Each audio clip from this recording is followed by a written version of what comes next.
Welcome back. Now, if we take a fun community-wide family and pet-friendly event and we mix it with education and kind of a way to reduce the stigma associated with mental health, you have the first ever Tucson Palooza. Jack Pruitt and Susan Arnold are here with the details for the event. You guys, thank you so much for coming. Good morning. Thank you so much for having us. Oh, absolutely. Well, I'm so excited we're having this first annual Tucson Palooza. Kind of tell me, I gave a little bit of what it's about, but tell me more in depth what it is.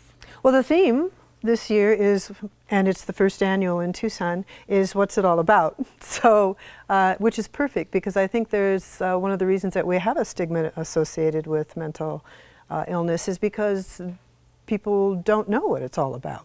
So the purpose of the event during Mental Health Awareness Month is to bring that information to the fore. So the fair in itself is a place for people to gather resources, education, but it's also a place to have fun. So there's lots of activities that Jack is going to talk to you about. And it was it's a grassroots movement that started about 7 years ago in Yuma. They called theirs the Recovery Palooza. Oh, okay. And it's been very, very successful. So we're very excited about what might take place here. And bringing it to Tucson. Right. I think this is a great idea. But yeah, tell me a little bit more about the activities that'll be there. So there are going to be various activities. Mayor Rothschild will be starting the event at 9 a.m. So he'll do the opening ceremonies. There are going to be games. There's going to be like a ring toss and that sort of thing. There will also be food trucks. And there will be, what I think is really interesting is a living libraries section where like people will talk about what they've been through so that they can bring it home and give it a personal touch. And there's music. So we have a DJ and live music. There's an inflatable obstacle course. I mean, it's a really great way for every member of the family to get involved. And I did mention that at the beginning. This is really family friendly, even pet friendly. We're really wanting everyone to come out. Yes, absolutely. Well, and pets play such a big part in mental health recovery, you know, so we thought that would be really important to have them there, so yeah. And is there a cost to come to the event? Nope. It's absolutely free. That's what we call burying the lead. Free, that's what we want to tell everybody. This is free to come and enjoy. And of course, we said it's a very lighthearted, fun event that people can feel easily that they can come and get some questions answered maybe. Absolutely. That's correct. And there's probably about approximately 50 organizations that will be participating in some capacity. You're going to have behavioral health organizations, you're going to have the police department, the fire department, all the different parts of the community that are affected by this mental health. And so we wanted to bring all of those in so that we can show here's how it affects everybody.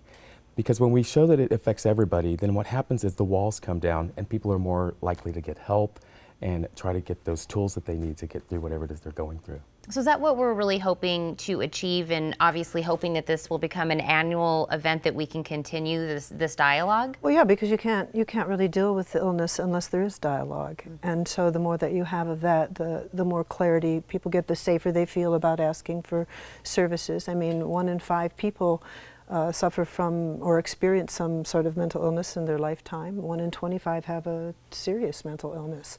So, and we don't, you know, we sometimes don't really understand what mental illness is, and it's multi-layered. There's a lot of different ways that people can be at risk. So this is a way to learn about that, learn how to notice when you're looking at risky behavior and what to do if you see it.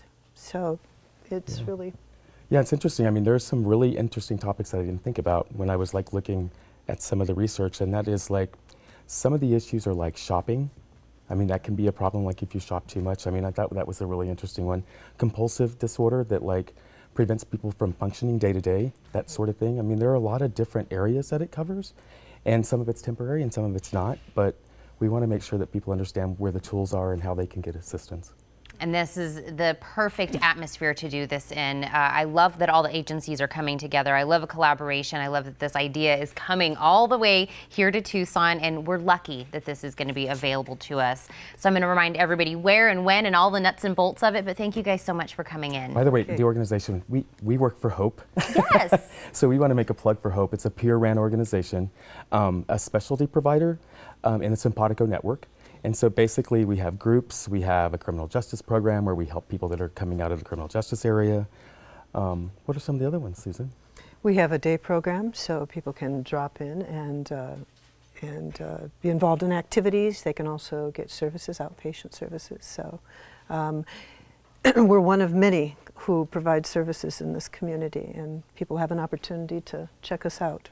Well, you guys, your name is perfect for the things that you do for everyone in our community. So thank you again so much. Thank you. Oh, absolutely. The first annual Tucson Palooza is next Saturday, May 20th, from 9 a.m. to 2 p.m. at Himmel Park on 1000 North Tucson Boulevard. To learn more, give them a call at 396-2310 or visit TucsonPalooza.org.